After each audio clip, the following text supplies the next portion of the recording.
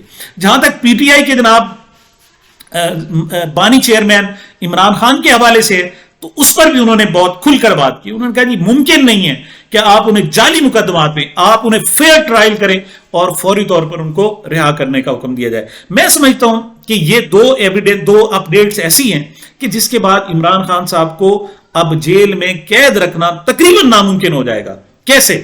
میری اطلاع یہ ہے کہ خیبر پختونخوا کی طرف سے باقاعدہ کہا جا رہا ہے کہ عمران خان کو جب تک ان کی سزاؤں کے فیصلے نہیں ہوتے ان کو خیبر پختونخوا کی کسی جیل میں منتقل کیا جائے. اور عین ممکن ہے کہ اب ان کو باقاعدہ منتقل کرنا پڑے, وہاں نہیں تو کہیں اور. لیکن کیسے؟ اس کی وجہ ہے اب جناب وزیر اعلیٰ علی امین گنڈا پور ان سے ملنے کے لیے پیر والے دن جا رہے ہیں, وہ جا کر ان سے ملیں گے.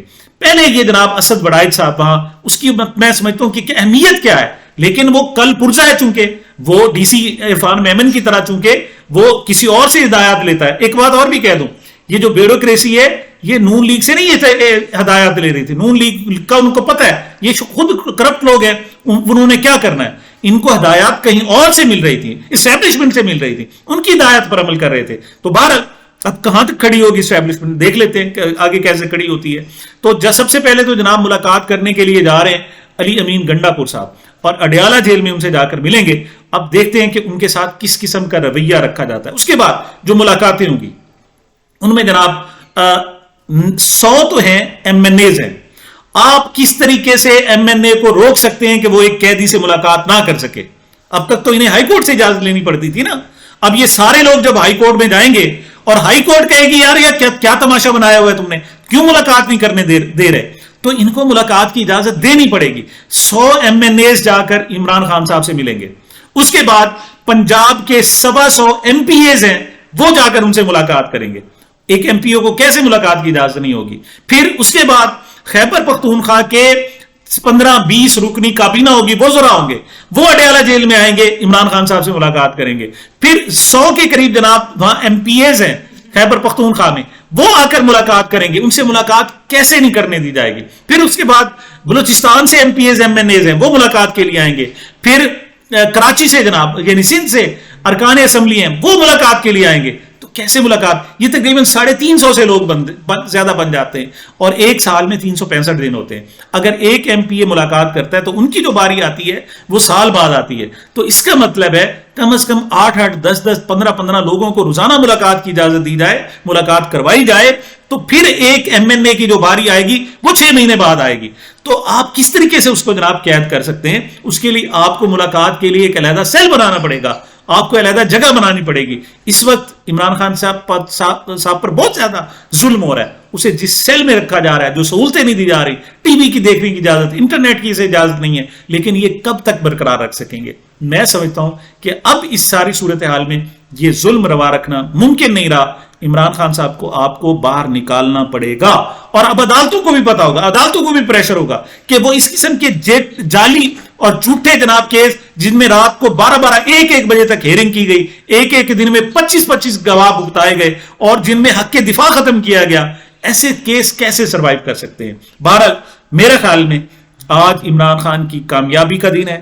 آج عمران خان کی کامیابی کا اور جیل سے رہائی کا اور آگے جو جناب وزیر اعظم بننے کا سفر دوبارہ شروع ہو گیا ہے.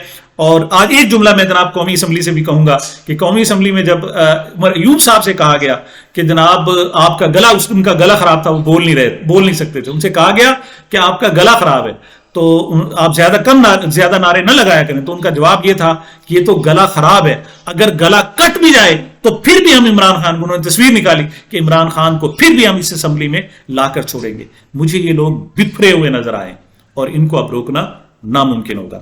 سامعین، یہ میری اب تک کی گزارشات تھی. اپنے آپ کا خیال رکھیں، اپنے ارد گرد کے لوگوں کا خیال رکھیں، مجھے بھی دعاؤں میں یاد رکھتے ہیں. ملتے ہیں جناب چھوٹے سے وقفے کے بعد.